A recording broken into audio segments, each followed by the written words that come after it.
แต่ว่าให้เจ้าของนั้นร่ำรวยนี่นิดเดียวเด้นี่มองแบบเห็นแก่ตัวท่านอย่างกับขอนั่นขอนี่อยากร่ำอยากรวยอยากเป็นนั่นอยากเป็นนี่อยากมีอำนาจอิทธิพลเหนือหมู่มองให้มันไกลๆถ้าเฮาอัน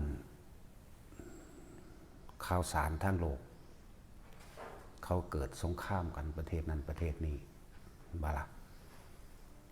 ซัดกันมุนเบิดประเทศตึกล่ามบานสองมุนลาบเรียบแล้วผู้คนทั้งหลายที่อาศัยอยู่ในเมืองนั้นตายก็มีบาดเจ็บก็มีหิวโหยห้อนหนาวสารพัดเป็นโรคเป็นภัยพิการนั่นแหละเพราะว่าเขาบ่ได้ทำบุญที่เป็นบุญจริงๆเขาทำแล้วเขาขอเขาอธิษฐานให้ร่ำให้รวยให้มีอำนาจให้มียศถาบรรดาศักดิ์เขาบ่ได้เหตุเพื่อเป็นหนทางไปสู่ความดับทุกข์คือพระนิพพานเขาบ่ได้เหตุไปเพื่อพระนิพพานอย่างหนึ่งในความเห็นทั้งหลายที่เป็นความเห็นผิดเรียกว่าสัมมาทิฏฐินั่นนะหรือมิจฉาทิฏฐิเป็นความเห็นผิดแล้วก็เขาก็ทำบุญน้ำท่านอย่างก็แล้วแต่เนี่ยเขาสิขอแต่ก็ให้เทพเจ้าทั้งหลายให้พระเจ้าให้เทวดาอินพรหมต่างๆดลบันดาลอันนั้นอันนี้ให้ซึ่งบ่เป็นไปตามความจริงธรรมชาติความจริงพระพุทธเจ้าเฮานำความจริงออกมาแสดงแล้วแม้นเฮาสิเกิดไปพบใดชาติใดร่ำรวยเพียงใดก็ตามรวยแล้วถ้าเกิดไปเจ็บไข้ป่วยแล้วก็ตายพลัดพรากจากสิ่งที่รักสุดท้ายแล้วก็เวียนว่ายตายเกิดอยู่นั่นแหละให้พวกเขามองไปไกลๆไปเกิดเป็นยังไงช่างรวยแล้วถ้าเกิดไปตายมองเขามาให้มันถึงใจของเจ้าของเองไปนี่ให้เบิ่งร่างกายเขาเองให้มันเป็นไตรลักษณ์ให้ได้เกิดแล้วทุกข์นี่เห็นบ่นี่เกิดแล้วก็หาความจีรังอย่างยืนแน่นอนในร่างกายอันนี้ก็บ่ได้เกิดแล้วก็เป็นทุกข์เพราะมีโรคภัยไข้เจ็บความแก่ความชราความเหี่ยวความย่นความหิวความห่อนความหนาวสุดท้ายก็มีความตายเหมือนกันมองเขามาไตรลักษณ์ในร่างกายเฮานี่แหละลักษณะ3อันหาความจีรังอย่างยืนบ่ได้อันหาความเที่ยงแท้แน่นอนบ่ได้เรียกว่าไตรลักษณะ3อย่างที่มันเกิดมาพร้อมกายเฮาอนิจจัง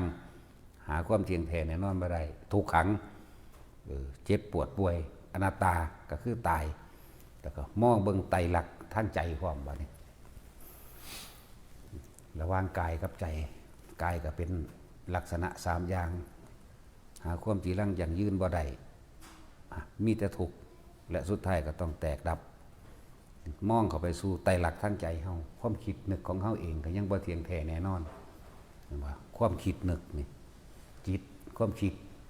บ่เที่ยงแท้เฮาบ่ได้คิดอยู่แต่เรื่องเดียวคิดเรื่องนั้นเรื่องนี้ไหลไปเรื่อยเพลิดเพลินไปเรื่อยนะคิดไปบ่ได้ดังที่คิดเป็นทุกข์และความคิดทั้งหลายนั้นเรียกว่าบ่แซ่อยู่ตลอดได้เป็นไตรลักษณ์ลักษณะ3ของความคิดของเฮาเองแต่เฮายังปล่อยความคิดไหลไปเรื่อยก็เกิดอารมณ์ไปเรื่อยในความอยากได้อยากดีมันเป็นเท่ากับจิตตัวนี้เป็นตัวพาเกิดพาตายตลอดเลยเป็นไปตามตัณหาเป็นไปตามความอยากของเจ้าของเองบ่มีผู้ใดทรงเฮามาเกิดตัวเฮาเองมาเกิดเองโดยตัณหาอุปทานตัวเองเห็นกายเป็นไตรลักษณ์เห็นใจเป็นไตรลักษณ์อยู่ในระหว่างทำการคำว่ามัชฌิมาคำว่าผู้ใดทำจิตให้เป็นกลางกลางนี่คือบ่มีความคิดอย่างเด็กกลางนี่คือบ่มีความคิดว่าอยากได้อยากดีอยากมีอยากเป็นกลางนี่บ่มีความปรารถนา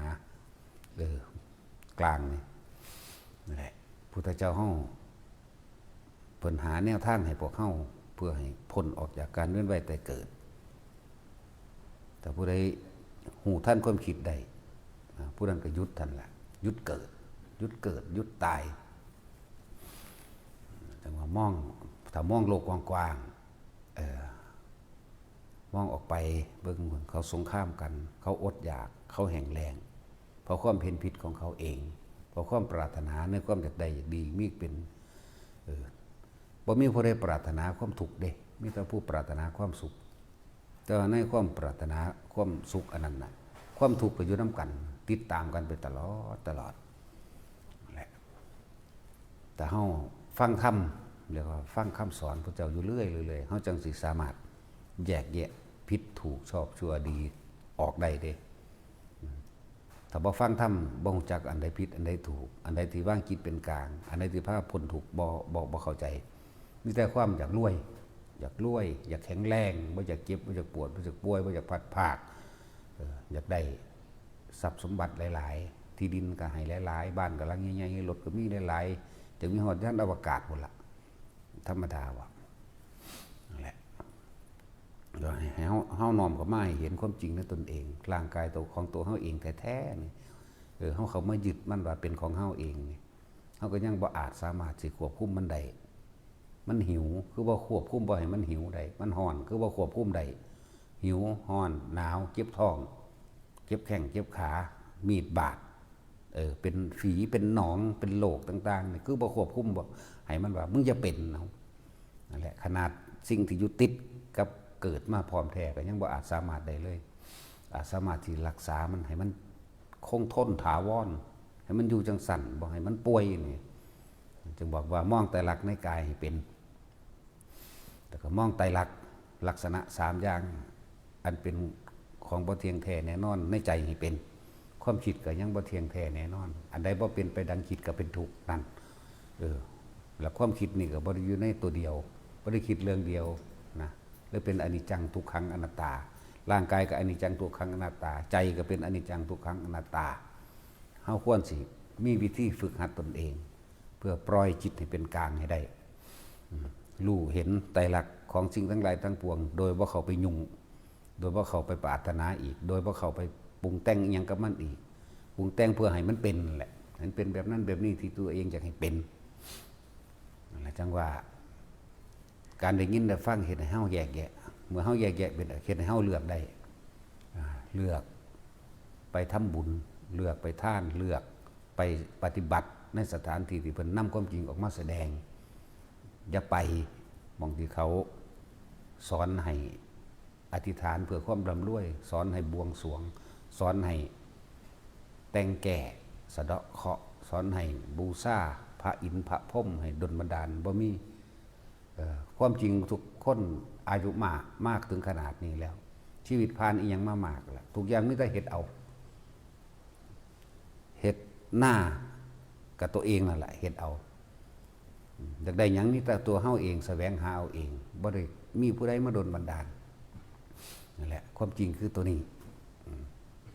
ฉะนั้นการที่สิออกจากทุกข์กับตัวเองต้องค้นขวายดิ้นรนเอาเองบ่มีผู้ใดดลบันดาลนั่นแหละจังว่าให้เห็นความจริง ทิ่มให้เบิดความเชื่อถือต่างๆเกี่ยวกับเลิกงามยามดีสะเดาะเคราะห์การบวงสรวงการทำพิธีถวายของเพื่อให้เทพเจ้าเทวดาอินพรหมดลบันดาลเลิกให้เบิดบ่เป็นไปได้นะแล้วทุกคนก็เฮ็ดมามากแล้วนานแล้วเวลาไปให้ทานว่าสิกฐินผ้าป่าใส่บาตรหรือแม้กระทั่งเขาไปไหว้พระน้ำวัดนะจังซี่มีแต่ขอกับขอมีต่างๆให้เขาดลบันดาลมีแต่เชื่อว่าสิ่งศักดิ์สิทธิ์สิดลบันดาลความจริงแล้วบ่มีจักอันจักอย่างบ่อาจสามารถดลบันดาลจักอย่างให้พวกเข้าถึงความจริงบ่มีผู้ใดดลบันดาลความสุขให้ไผได้บ่มีผู้ใดสาบแช่งให้เอาความทุกข์ให้ไผได้ตัวเฮาเองเฮ็ดเองล้วนๆนั่นแหละเลิกออกเสียว่างเอาประสบการณ์เจ้าของเองอันเทียบเอาเบิ่งทำบุญมานี่ก็ขอมาตะพึดตะพื้อแล้วขอจนจำก็บ่ได้ก็บ่เห็นว่าสิได้ดังขอนะนั่นแหละจังว่าให้หันเข้ามาตัวเองต้องเป็นกำลังให้ตัวเองต้องแสวงหาและขนขวายเองอยากได้สิ่งใดตัวเองนั่นแหละกระทำเอาเองตามความเป็นจริงตามกำลังตามความสามารถบ่แม่นให้สิ่งต่างๆทั้งหลายมันดลบันดาลเนี่ยมันดลบันดาลบ่ได้เด้อบ่ต้องไปเชื่อไปสนแล้วเลิกงามยามดีบ่มีอีหยังที่สิเฮ็ดให้เฮาเป็นไปตามตัณหาอุปาทานความอยากของเฮาเองได้การสะเดาะเคราะห์การปัดเป่าอาบน้ำมนต์ หรือทำพิธีถวายของหัวหมูบวงสรวงอ่อนว่อน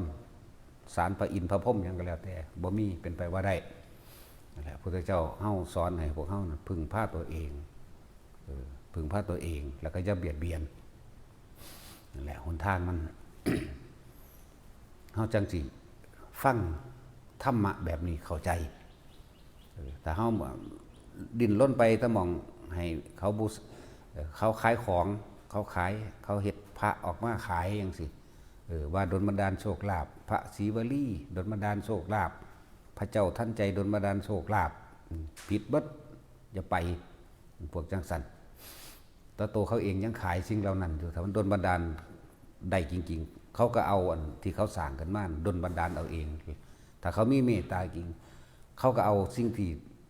พระท่านใจอย่างนั้นนะดลบันดาลให้เขาได้แล้วเขาก็เอามาแจกคนเองเท่านั้นแหละนั่นแหละมองไปจริงๆหรือการพวกสะเดาะเคราะห์ทำทามาตัวเฮามาทำนายไททักเฮาว่าเจ้ามีเคราะห์เจ้าดวงบุดีอย่างสันจังซี่อย่าไปเสืออย่าไปสนใจนั่นเป็นวิธีหาเงินเพราะพวกเฮานั่นบ่เข้าใจความจริงบ่ฟังธรรมพระพุทธเจ้าบ่ฟังธรรมแบบนี้ก็เลยพากันหลงไหลเข้าใจว่าสิมีคนทำลายสิคนมีใส่ไสยศาสตร์มนต์ดำใส่ของแบบนั้นแบบนี้หลวงพ่อเว้ามาตลอดเลยมาใส่กูนี่ผู้ใดแท้มาเบิดจักรวาลนี่ก็มันบ่มีจริงมันบ่เป็นจริงแต่พวกเฮาย่านเองเพราะพวกเฮาบ่ศึกษาธรรมะจริงบ่เข้าถึงคำว่าพุทธะ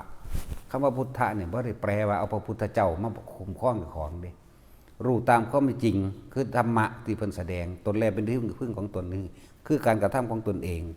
พระพุทธเจ้าองค์นั้นเพิ่นแค่เป็นผู้บอกทางเฮาเด้บ่แม่นมาเอาหอยใส่ข้อไว้แล้วเพิ่นสิคุ้มครองปกป้องเฮาเด้เฮาก็คุ้มครองเพิ่นซ้ำย่านตั้งแต่เหรียญอันเสียย่านแต่พระนั้นหายกรรมแล้วกรรมอีกย่านมันหายหายากคักปานนี่ว่าน่ะพุทธธรรมะนี่ก็คือแนวทางการใส่ชีวิตเฮาเองเด้บ่แม่นว่าเพิ่นหอยข้อเราเพิ่นสิกันปืนกันระเบิดกันโลกกันไผกันเก็บกันแก่กันผัดผากบ่แม่นหอยไว้นี่ปึ๊บนี่เป็นพุทธานุสติพุทธานุสติก็คือคำสอนที่เพิ่นเอาธรรมะมาแจกแจงให้พวกเฮาเดินตามนั่นเองบ่แม่นเอามากันหยังบ่ได้ตัวเพิ่นเองก็ตายแล้วกันบ่ได้มีแต่การกระทำคำพูดของเฮาเองตั้งเป็นที่ป้องกันตนเองถ้าอยากให้คนอื่นรักก็จงรักคนอื่นตนเป็นที่พึ่งของตนโดยส่วนร่วมส่วนใหญ่คือเราต้องช่วยเหลือบุคคลผู้อื่นเสียก่อนนั่นตนเป็นที่พึ่งของตนคือการช่วยเหลือบุคคลผู้อื่นเด้นี่ก็แน่ตนหนึ่งตนสองถ้าตนอยากพ้นทุกข์ตัวเองก็ต้องค้นหาทุกข์ในตนค้นหาคำว่าเฮาทุกข์ในตนทุกข์แบบใดเนี่ยทุกข์ทั้งในทุกข์ร่างกายนี่เจ็บปวดป่วยบ่มีผู้ใดมาแก้เฮาได้ตัวเองเจ็บท้องอยู่แท้ๆสิเอาความเจ็บท้องไปให้ผู้อื่นก็บ่ได้ตัวเองปวดหัวตัวเองเป็นโรคมะเร็งปอดยังก็แล้วแต่นี่ตัวเองก็บ่อาจสามารถได้นี่ทุกข์ในตนนั่นแหละแต่มันเห็นความจริงในร่างกายนี่บ่เป็นของเฮาบังคับบ่ได้เจ็บปวดป่วยสุดท้ายแล้วแค่ชราลงไปแล้วก็ตายบางคนก็บ่ได้แก่ชราตายก่อนแก่ความตายนี่บ่ได้เลือกหนุ่มหรือแก่เด้ตั้งแต่อยู่ในท้องก็ตายได้บ่ทันออกซักสิว่าภาษาหยังนั่นแหละจึงว่าพวกเฮาอย่าประมาทคำว่าประมาทนี่ก็คือบ่ขนขวายทางธรรมบ่ขนขวายทางมารักษาศีลภาวนาบ่ขนขวายทางพ้นทุกข์ของดวงจิตดวงนี้ดวงจิตดวงนี้บ่ตายเป็นเด้เข้านิพพานแล้วก็บ่ตายเด้พวกเจ้าเอ๋ยรู้อยู่จังซั่นนึงเด้นั่นแหละเพิ่นเว้าตอนนิพพานจะคิดว่ามันเป็นของยากเด้บางความอยากตัวเดียวก็เป็นล่ะมันบ่ได้ยากจักเม็ดเด้เพราะว่าพวกเฮานั่นชินกับการไปให้ผู้อื่นช่วยเหลือตัวเองให้ผู้อื่นดลบันดาลว่าไปพุ่นไปพี่มาพึ่งบารมีหลวงพ่อมาพึ่งใบบุญขอหอยขอแขนนั่นความพวกเขาเคยชินแนวนั้นโอ้ยไม่ให้รักษา มาปัดเป่าขจัดทุกข์ให้แน่นี่พวกเขาชินแนวนั้นพวกเขาบ่ได้ชินในการมาฟังความจริงที่เพิ่นแสดงนะพวกเขาย่านแม้กระทั่งงูย่านแม้กระทั่งนาคย่านพญานาคเฮ็ดใส่จังซั่นจังซี่ความจริงแล้วเขาบ่ได้เฮ็ดหยังให้ไผได้ดอกบ่โดนบันดาลหยังให้ผู้ใดได้อีกนั่นแหละคนเข้าใจว่าเป็นสิ่งศักดิ์สิทธิ์บันดาลโชคลาภตัวเองเฮ็ดเองทั้งนั้นตัวเองหาเองทั้งนั้นคนที่เขามีชีวิตที่ดีก็ไปเบิ่งคนที่เขาร่ำรวยเบิ่งตอนที่เขาเฮ็ดพูนอย่าไปเบิ่งตอนที่เขาสำเร็จเขาเฮ็ดมาจังใดเขาจังรวยเขากระทำมาแบบใดเขาจังรวยนะนั่นแหละรวยด้วยวิธีถีการโกงสุดท้ายเลยค่ะเวรกรรมก็ตามท่านคือเก่านั่นแหละอย่าไปสะออนกับแนวสันหลายคนเฮาที่มีคุณค่าจริงๆในชีวิตจริงๆคือการได้ช่วยเหลือบุคคลผู้อื่นโดยไม่หวังสิ่งใดตอบแทนนั่นคือคุณค่าของคนนั่นแหละการทำตนเป็นที่พึ่งของตนคือการช่วยเหลือบุคคลผู้อื่นโดยวิธีทางใดก็ตามที่ไม่เป็นไปด้วยความเบียดเบียนบ่แม่นว่าเฮาซอยโจรขโมยบ่แม่นเฮาไปซอยคนขายยาบ้าบ่แม่นเฮาไปซอยคนเลวนั่นแหละเลือกเฮ็ดเอาเว้าให้เสร็จทรัพย์สินทั้งเบิดมันก็เว้าบ่ได้แต่ว่าที่ร่วมยอดไตรปิฎกทั้งเบิดว่าสัพเพธัมมานารังอภินิเวสายะสิ่งทั้งหลายทั้งปวงมีความเกิดเป็นธรรมดามีความแตกดับเป็นธรรมดาบ่มีอย่างจีรังอย่างยืนทั้งหมดทั้งสิ้นอันบุคคลทั้งหลายไม่ควรเข้าไปยึดมั่นถือมั่นถ้าบ่มีความเข้าไปยึดแล้วมันก็ว่างกันตัวอันนั้นก็ว่าเป็นของเฮาอันนี้ก็ว่าเป็นของเฮาสิ่งสำคัญที่สุดในโลกมนุษย์นี่นะของสัตว์ทั้งหลายเลยอาหารยารักษาโรคเครื่องนุ่งห่มและที่อยู่อาศัยอยู่ไปก็อยู่ไปเพียงแค่รอวันตายเท่านั้นเด้และควรทำประโยชน์ขึ้นแก่โลกมั่งขึ้นแก่สัตว์มั่งขึ้นแก่พวกเข้านี่ขาสัตว์มาเท่าไรแล้วชื่อว่าไรกินสรรพสัตว์มาทั้งหลายชื่อว่าไรเลือดเนื้อทุกลูกคุ้มขนเส้นเอ็นของเข้านี่ล้วนแล้วแต่มิตรสัตว์อื่นปนก็ไม่ได้หนีเบิดปลาเท่าไรโตแล้วไก่เท่าไรงัวควายเท่าไรหมูเท่าไรเป็ดเท่าไรชื่อบ่ได้นั่นแหละแต่เฮาบ่สามารถนำตนพ้นออกจากทุกข์ได้เฮาจะได้เกิดมาเป็นเบิดทุกอย่างกุ้งหอยปูปลาทุกอย่างที่เฮาเฮ็ดไปนั่นเองนั่นแหละถ้าเฮาเห็นความจริงอันนี้หมายถึงความจริงที่เจ้าของเฮ็ดนั่นแหละที่เจ้าของไปหาไปลักไปปล้นไปกี้ไปฆ่าก็มีทั้งเบิดไปโกหกให้ผู้อื่นเดือดร้อนก็มีพวกเฮาสิได้กลับขึ้นมาหลับทั้งเบิดเลยฉะนั้นวิธีฝึกหัดปฏิบัติก็มีอยู่แล้วเป็นวิธีที่ง่ายทรงชาติเจริญชาติโดยอานาปานสติเฮ็ดตามเพิ่นโลดเฮ็ดตามเพิ่นโลดพ้นได้ทุกคนบ่ว่าสิเป็นเจ้าสิเฮ็ดกรรมหนักมาเพียงใดเว้นไว้แต่อนันตริยกรรมหาฆ่าพระพุทธเจ้ามันบ่มีผู้ใดได้ฆ่าแล้วล่ะนิ่งอนันตกรรมหาคือการทำร้ายพระพุทธเจ้าแค่ว่าให้เลินน้อยๆก็ทางเดี๋ยวขาพระอรหันต์ขาพ่อขาแม่สังฆเพศยุย่งสงแตกกันในวัดมั่งวัดสองวัดแตกกันมั่งมื้อนี้นอกนั้นเจ้าสิเฮ็ดมาแบบใดก็ช่างเถอะสามารถบรรลุได้เบิดเพราะว่ากรรมอันใหญ่กรรมอันหนักคารุกรรมบ่มีตัวขวางเฮ็ดได้ขอให้เฮามั่นใจนั่นแหละลมหายใจเฮาเองนั่นแหละมาฝึกเอาตัวจังได๋ฟังแล้วไปคิดมันบ่ได้แกอาศัยความคิดนั่นแหละคิดสรุปลงหาเหตุผลได้แล้วมันแม่นความเปิ้นก็จังมาฝึกเอาบัดนี้นั่นแหละจังว่าทุกคนสามารถพ้นได้ทุกคนด้วยตนเองเด้บ่มีผู้อื่นดลบันดาลเด้แต่ดลบันดาลใดเฮาบ่มาฮอดพี่พระพุทธเจ้าเสกแล้วดลบันดาลแล้วพ้นเบิดแล้วบ่มีฮอดพระโคดมจักผู้ใดสิเป็นองค์แรกเป่าเพียงเทื่อเดียวจบเลยเฮาบ่ได้มาเกิดทุกข์ยากแบบนี้เนี่ยนั่นแหละจังว่าฟังเรื่อยๆศึกษาไปเรื่อยๆทำความจริงให้เห็นในตนกายนี่เป็นพระไตรลักษณ์จิตนี่ก็เป็นพระไตรลักษณ์บ่มีอิหยังที่ยึดถือเอาไว้ได้อันนี้จังทุกครั้งหน้าตาทั้งกายทั้งใจนั่นแหละถ้าว่างทุกสิ่งทุกอย่างได้แล้วก็บ่มีหยังบ่มีไตรลักษณ์อีกนั่นแหละเอาละพอ